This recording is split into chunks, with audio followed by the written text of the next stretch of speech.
Welcome to the Tech Byte on the transfer courses and grades in the staff portal for version 4.3. This is Beth Elliott, and today we'll be going over how to enter transfer courses and grades in the staff portal. And it's really very easy. You're going to go under Grades and Transfer Courses and Grades. When you come in here, the first thing that you do is you select the grade fields that you want to work with. Or if you've already set them up, you can use the settings and recall them. So I have a setting here for final average in credits. So I'm just going to hit the recall, and it lets me know that it did the recall. If need be, I could add a new setting once I have them set up.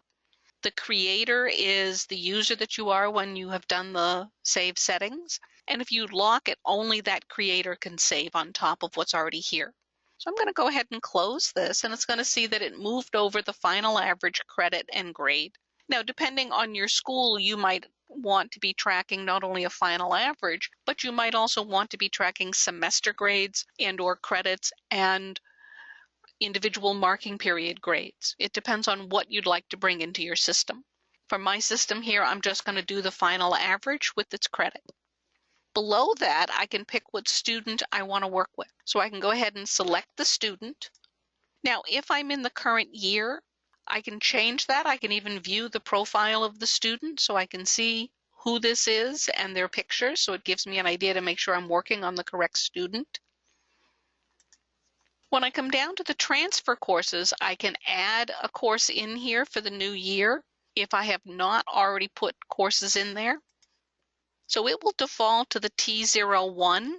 And when I go into the transfer course, it's going to allow me to change the description of that course. Now, T01 happens to be the first code that it uses, T for transfer and then 01 being the first. And I can come in and change what this course description is. So maybe they took a business math or a personal math course that they took somewhere. And I can indicate here the school that they took it in. Now, they might have taken it at this school or they might have taken it at another school.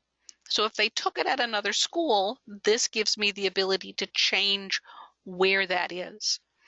And I can just come in here and specify. So they might have taken a course at the local community college that they're getting credit for in the school that they're in.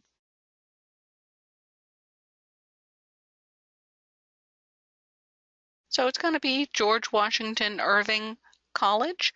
Now I'm running out of space, so I might want to shrink down some of this so I can put more in. And I do have a limit, so I might opt that instead of putting the initials in front, I might just indicate that it is just Irving College. And I can indicate where this school is. And then I can indicate how many credits they're going to get. So they might be getting half a credit. It might be in level 0, or depending on what your GPAs are like, you might have different levels for whether it's an AP course, an honors course, a general course, so that you can indicate here. You can come over and add the department. The department would be useful for graduation requirements. And in all of this, it's letting you see that the information was saved as I go from field to field.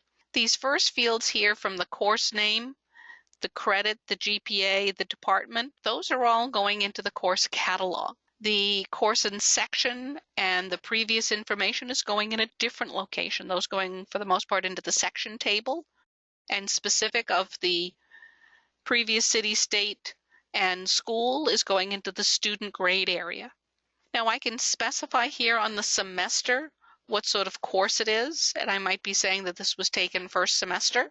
At this point, I can change the grade plan. Now, depending on what you're doing, you might have set up a specific grade plan, as I have here, that has just final grade only. So it only has the one grade, and I don't have to worry about it. But as it saves the different pieces, it lets me know up here that it was successfully saved. Below that, I can start putting in the actual grades. So I'm going to be able to come in here and indicate the grade that the student received.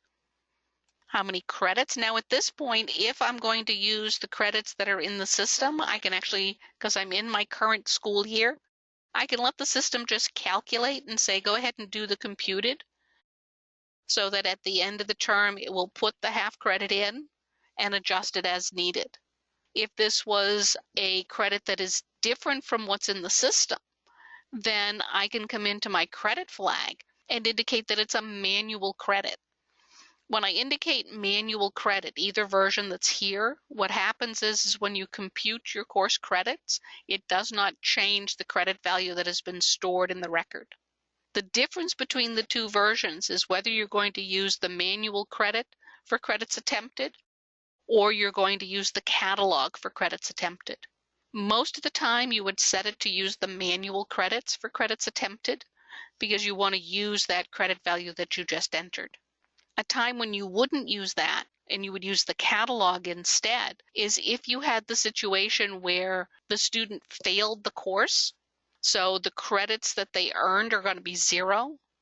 But if you multiply your grade points by 0 credits, if you're weighting your GPA by course credit, that's going to give you 0 points and it's not going to impact their GPA.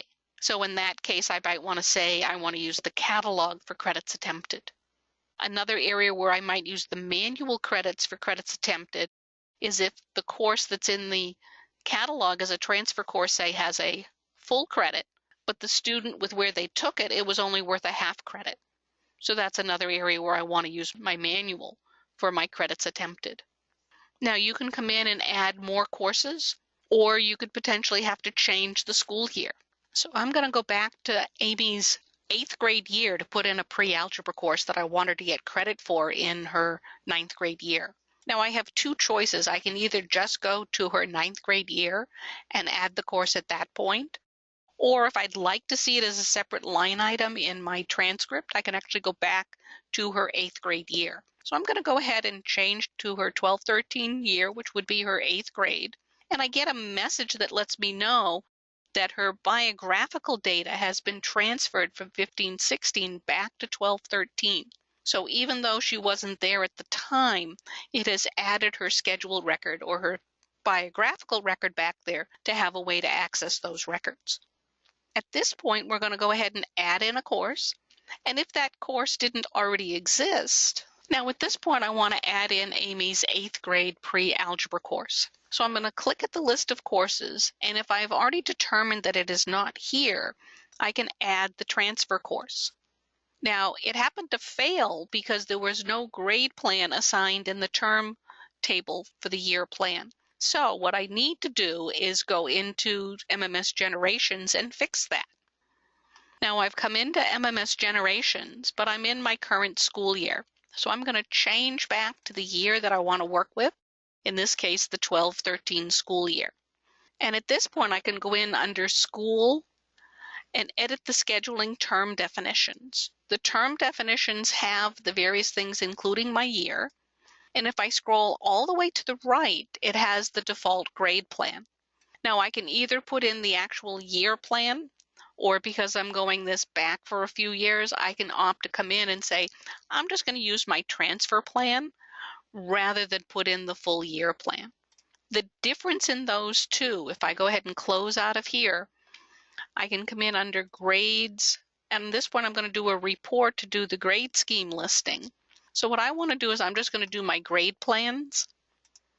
And at the bottom here, I can see that my transfer plan has just the final average. And below that, I have my year plan, which has my individual marking periods, plus my semester averages and exams, besides the final average. So by doing just a transfer grade, that gives me the ability to cut down on the number of records I have in the student grade record area. So I'm going to go back to my staff portal. And here in the staff portal, what I can do at this point is just go ahead and add the transfer course again. At this point, it's going to know, oh, I can successfully add that course in. It's going to default to T01 as the first transfer course. So even though there were other courses there, that course has not been used. So it's going to give it to me as a default. The T to start is letting me know it's a transfer course, but you can change that and use whatever scheme you'd like. It will default to the first section. And I'm going to come here and change my transfer course name. And I want to start it with a T dash and say that it's pre-algebra and that it's 8th grade. Now, if I try to put more characters in, I'm going to find that I have maybe one more that I can put in, and then I'm out of space. So I'm just going to put that in and change the name of the course.